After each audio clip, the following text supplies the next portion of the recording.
He built $1 million app from a kiosk in Nima, then slept with his half-sister, exposed Ghana's most powerful tech queen, and vanished.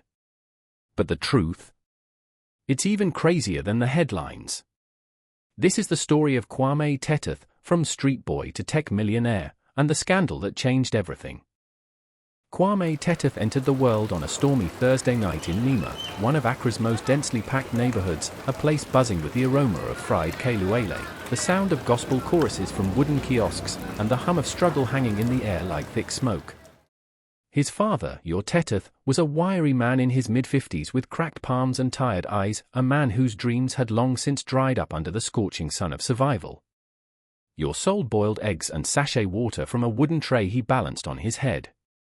Every morning, before dawn broke, he would walk barefoot to Tudu to restock, while Kwame stayed behind, sweeping their compound and fetching water from the community tap. They lived in a narrow one-room kiosk wedged between a mechanic shop and a woman who fried yam.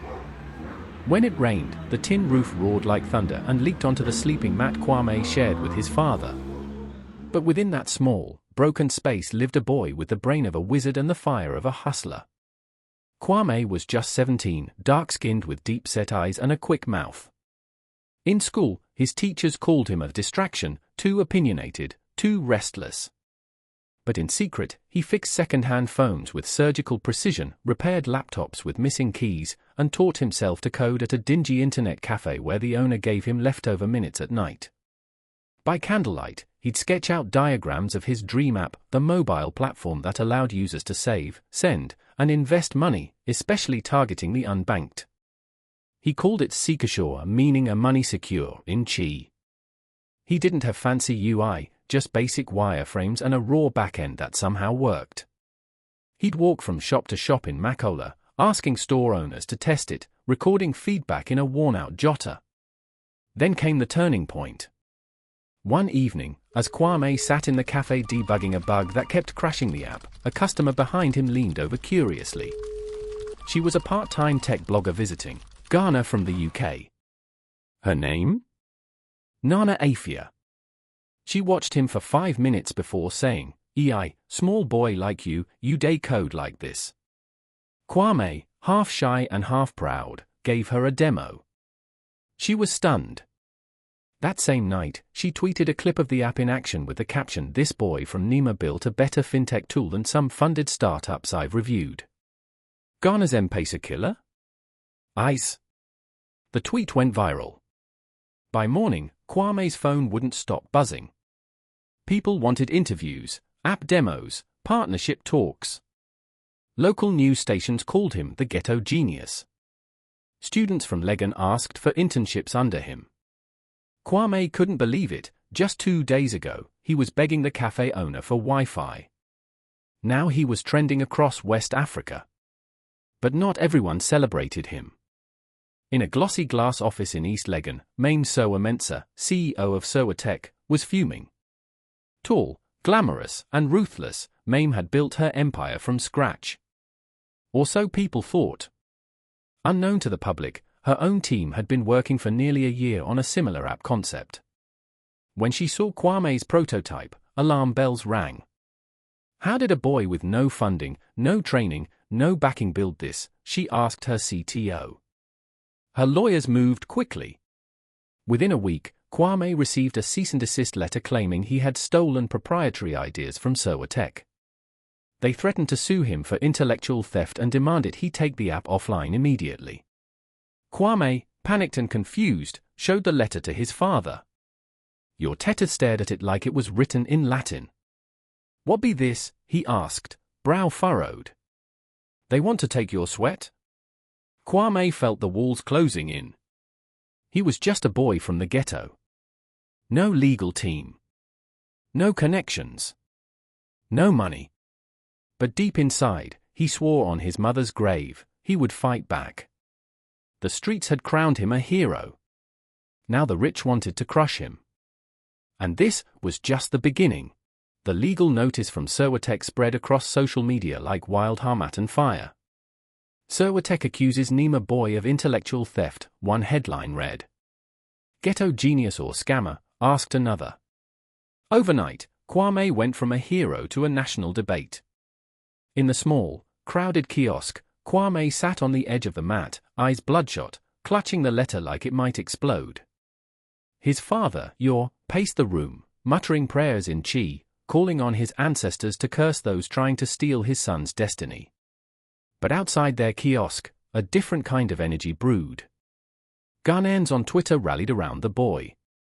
Youth groups held mini-protests. University students designed T-shirts that said, "Seek ashore over Serwaa Tech." Then came Sandra Ofori. She was a 28-year-old investigative tech journalist with mocha-brown skin, almond eyes, and a magnetic voice. She worked for Accra Daily Pulse, a fast-rising media platform known for calling out corruption. Her father was a judge, her mother a retired news anchor, but Sandra had carved her own lane. Sandra first saw Kwame's story online. She watched a clip of him speaking nervously on a local radio show, stammering as he tried to defend himself against claims of theft. Something about his raw innocence made her pause. She picked up her phone and said just one sentence, "Book me an interview with the Nima boy." The next day, she arrived in Nima in a navy blue jumpsuit, heels in hand, and a small camera crew behind her. She found Kwame sitting outside his kiosk, fixing a broken techno phone. For a moment, he couldn't speak. Sandra was striking. Confident. Soft-spoken, yet commanding. The interview was raw and real. Kwame spoke about growing up fatherless for years, only to find out his father had been beside him all along. He talked about hunger, hustle, and hope. And when Sandra asked him why he didn't sell the app to Serwaa Tech, he smiled faintly and said, "Because this app is the only thing I've ever owned. If they take that, then I'm nobody again." The video hit 1 million views in 48 hours. Ghanaians chose a side, and it wasn't Serwaa Tech. But behind Sandra's pretty smile and sharp storytelling lay a secret. She wasn't just a journalist. She was Maame Serwaa's estranged daughter. A daughter Serwaa had sent to boarding school in Kumasi at age 13 and cut ties with after a scandal no one dared to speak of. Sandra had changed her surname, built a new life, and sworn to one day destroy the empire that had buried her truth. When she met Kwame, she expected just another pawn in her revenge plan. What she didn't expect was to fall for him. Their chemistry off camera was electric. He was young, passionate, full of fire. She was calculated, fierce, and emotionally starved. After weeks of working together, researching his case, coaching his speech for court, attending tech meetups together, their closeness tipped into something else. One rainy night after filming a podcast interview, they kissed. Then kissed again. And again. Kwame didn't know she was connected to Serwaa. Sandra didn't tell him. Not yet. She promised herself she'd reveal everything after the court case. Just not now. Meanwhile, Serwaa Tech's lawyers didn't back down. They filed a full suit, claiming Seekashore had used code strikingly similar to their app prototype. But Kwame's team, made up of 3 volunteer law students and Sandra, found inconsistencies. Sandra exposed leaked documents showing Serwaa Tech had only begun developing their app 6 months after Kwame uploaded his early prototype to GitHub. The court date was set. The country waited. But then, just 3 days before the final hearing, Sandra disappeared. Gone. Vanished. Her number stopped working. Her apartment in Osu was empty. Her laptop was gone. Her team had no clue where she went. Kwame was heartbroken, confused, angry, and more alone than ever. The courtroom was packed. Journalists lined the back row. Law students sat cross-legged on the floor. Everyone in Ghana had an opinion, but only the judge's words mattered. Kwame stood tall in his oversized black suit, the same one he had borrowed from a church deacon in Nima. His lips were dry. His hands trembled. But his eyes burned with quiet defiance. Maame Serwaa sat at the front, her diamond earrings sparkling under the courtroom lights. She looked unbothered, dressed in a burgundy power suit and flanked by 3 lawyers and a PR manager. But this time, she didn't win. The court ruled in Kwame's favor.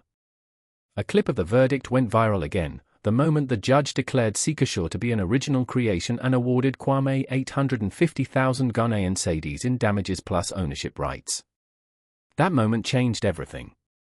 By the end of the week, angel investors flooded his inbox. A Nigerian tech firm offered a 7-figure deal to license the app. A former minister of finance called him the future of Ghanaian innovation. Kwame went from a boy with no bank account to holding press conferences at Movenpick. He moved out of the kiosk and into a glass mansion in East Legon Hills. Floor-to-ceiling windows. A rooftop jacuzzi. Marble floors that echoed when he walked barefoot in the morning. In place of street food, he now had a personal chef. In place of sachet water, sparkling wine. But with the millions came a haunting silence. Sandra was still missing. No one had seen her since the night she vanished before the final court hearing. Her number remained switched off. Her socials were dead. Some people assumed she had fled after receiving threats. Others believed Serwaa had bribed her to disappear. Kwame believed none of that. He knew Sandra. She wouldn't abandon him, not without saying goodbye. She was passionate, but careful. Loving, but smart. If she had left, she'd have left a trace. But there was nothing. One night, while in Dubai for a fintech summit, Kwame received a strange package at his hotel. No return address. Just a flash drive and a note that read, "If you want the truth, press play. But be ready." The video file was grainy, clearly recorded from a hidden camera. In the footage, Sandra sat in a room with concrete walls and a dim bulb hanging overhead. She looked groggy. Her head tilted like she had been drugged. Suddenly, 2 men entered the room. One of them wore a black jacket with a Serwaa logo on the back. Kwame dropped the drive in shock. His heart raced. His breath caught in his throat. The woman he had kissed.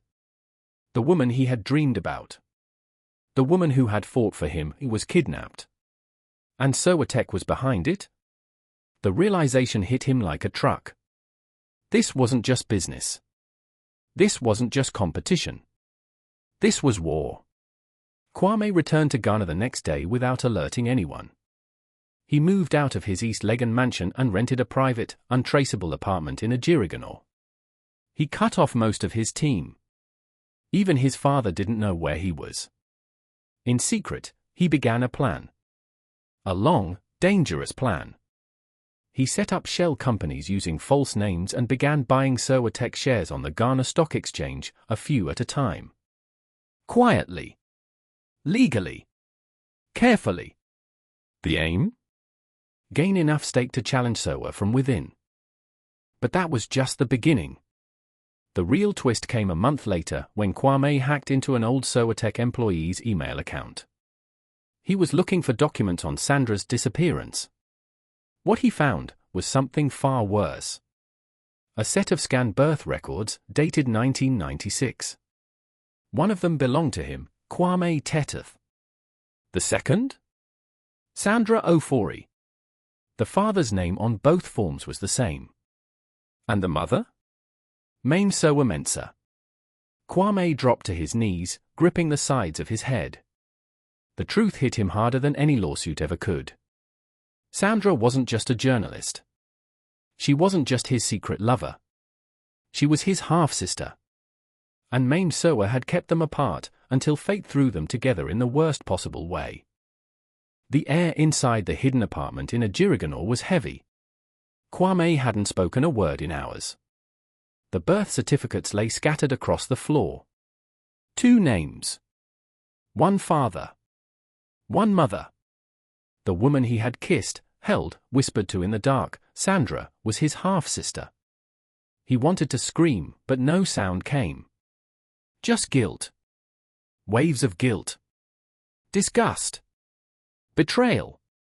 He tried to recall everything, their first interview, their private dinners, their stolen moments. Every touch now felt like a scar. And above all that emotion, one question echoed louder than the rest. Why would Maame Serwaa hide something this big? The next morning, Kwame cleaned up, trimmed his beard, wore a black kaftan and walked into Serwaa Tech headquarters like a ghost in broad daylight. The receptionist froze when she saw him. He didn't need an appointment. His name was now on the board of directors. The shares he'd been quietly buying had made him a silent but powerful stakeholder. And now, he wanted answers. Inside the boardroom, Maame Serwaa sat flanked by her legal advisor and CFO. Her expression was unreadable. Kwame entered, calm but cold, a flash drive in one hand and a sealed envelope in the other. He didn't speak for a full minute. Then, finally, in a low, shaking voice, he said, "Where is Sandra?" Maame sipped her tea, then placed the cup down gently. "This is not the place." "Where is SHE?" he snapped, slamming the drive on the table. Everyone jumped. The boardroom's mood shifted. Tension rippled like a current. Kwame opened the envelope and slid the birth certificates across the table. "You lied to me. You lied to both of us. I want to hear it from your mouth." Maame exhaled sharply and leaned back. Then, for the first time in public, she told the truth. 29 years ago, your Tetteh, the man who raised Kwame, wasn't just her former gateman. He had been her secret lover during her university days, back when she was still struggling to climb the tech ladder. Their affair resulted in a pregnancy, Kwame. At the time, Serwaa's parents were prominent politicians. A baby with a gateman would have destroyed her future. So, they struck a deal: she would give the child to you to raise, and she would disappear from his life. But then came Sandra. Born to Serwaa's legally married husband at the time, a man who later died mysteriously. Sandra, too, was inconvenient. To avoid gossip and corporate scandal, Serwaa falsified adoption records and raised her quietly, but distantly. "She was never supposed to know you," Maame said, her eyes fixed on the table. "None of this was supposed to happen." Kwame's voice broke.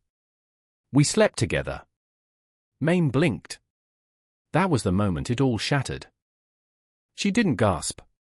She didn't scream.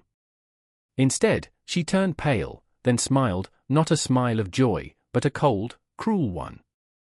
"Then maybe the world will understand why some secrets are best kept buried." Kwame stood frozen. The others in the room looked away, unable to hold his gaze. Shame wrapped itself around his chest like a noose. But he wasn't done. He pulled out his phone and tapped into the Serwaa Tech smart system. With the board's permission and his share power, he projected Maeme's private emails on the conference screen: years of blackmail threats, bribed journalists, secret payments to judges, and most damning, a wire transfer to 2 unnamed men, dated the week Sandra went missing. Silence. Maeme's mouth tightened. Her empire was unraveling, and this time, she couldn't PR her way out of it. "I'm going public," Kwame said. "The world will know what you are. You made me suffer in a kiosk while you sat in glass towers. You let me love my sister. You kidnapped her. You destroyed every person who threatened your control. You're just like me now," she whispered. "You're ruthless." Kwame stepped back, shook his head, and replied, "No. I'm worse." The headlines hit Ghana like a slap across the face. Tech queen Maame Serwaa exposed in family, fraud, and kidnap scandal. A millionaire Kwame Tetteh slept with his sister, then took down her mother's empire. Social media erupted. Everyone had a take. TV pundits speculated, pastors preached, celebrities picked sides. Some called Kwame a victim of a wicked family. Others called him a disgrace. In less than 72 hours, his reputation crumbled. Brand sponsors pulled out. His TED Talk invitation was cancelled. Investors froze their accounts. His name was removed from a National Innovation Award shortlist. The worst part? His fintech app, Seekashore, lost over 60% of its user base overnight. Ghanaians were scandal-hungry and unforgiving. Kwame Tetteh, once the darling of Accra's tech scene, became its biggest cautionary tale. But Kwame didn't run. He vanished, yes. Deleted his socials. Cut contact. Left the marble mansion. But he didn't run. He was waiting. Then, weeks later, an invite appeared in inboxes of top media houses across Ghana. Live press conference, Kwame Tetteh speaks, East Legon, this Friday. The venue was simple, a warehouse turned studio. No flashy lights. Just a single black chair under a spotlight. Kwame walked out, dressed in a simple white shirt and black trousers. No watch. No chains. No PR team. He looked into the camera, raw, honest, and ready. Then he began. He told it all. Everything. From the kiosk days in Nima, to learning code by candlelight, to building Sikashore with nothing but stubbornness and sweat. He spoke of Sandra, the love, the pain, the heartbreak of discovering they were siblings. He showed proof of Maame Serwaa's crimes. The kidnapping. The corruption. The buried birth records. Then, finally, he dropped the last bombshell. He announced he had sold 100% of his Sikashore shares to a Chinese tech conglomerate for $12 million. Gasps echoed across the room. But then he added, I am not keeping a single Sadie.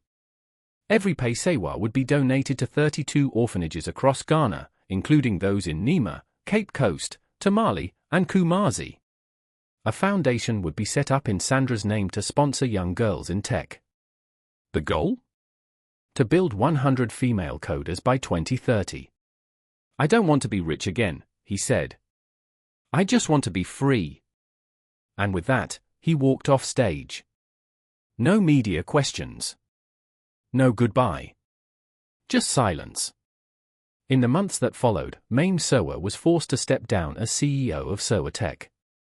Her board voted her out. The company rebranded entirely, and she faded from public life. As for Sandra? She was found in a rehab center in Nairobi, battling trauma, memory lapses, and PTSD. Kwame visited her once. They sat in silence, both knowing words would only make the wounds deeper. She thanked him. He nodded. Then he left. Today, Kwame Tetteh lives quietly in Ho, the Volta region. He teaches coding to kids at a local school and volunteers at the community radio station. His name is rarely mentioned in tech circles anymore, and that's exactly how he wants it. But in Nima, under a mural painted on the side of a school, are the words. From boiled eggs to billions. From scandal to sacrifice. Still, we day rise. And in the corner, a small signature. KT. He lost his reputation, his fortune, and the woman he loved, but found something far more powerful, freedom.